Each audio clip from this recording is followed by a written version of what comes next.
If I want to oppose Obi, I can stand on the podium and say, I oppose Obi. No, so I talk him. You don't see where I castigate him one day. I don't know who I talk against. I don't know. I don't know. I had them. I run away. In our own group, we agreed.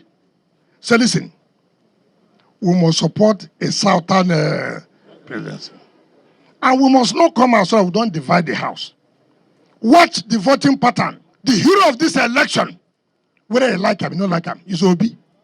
The hero of this election is who? Obi. If Obi did not run this election, the power wouldn't have come to the south. I can tell you the truth. If Obi did not run this election, power will not come to the south. Whether he wins tomorrow or not is immaterial. But history will be on his side. That he fought and fought well.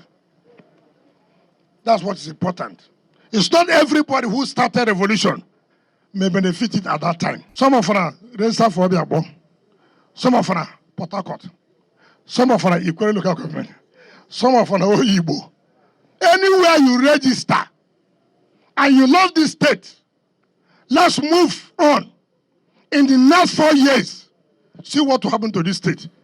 See how this state will look like. No, they use pastor name to come they play us while you're here. How pastor you go say a pastor? With the prosecutor with a making for court now for the still our $50 million US. Look at all our port is dead. God gave us a minister of transportation who was close to Mr. President. He not give us the standard gauge. He not give us the narrow gauge. He not give us the short gauge. He not give us the back gauge. Who get anyone?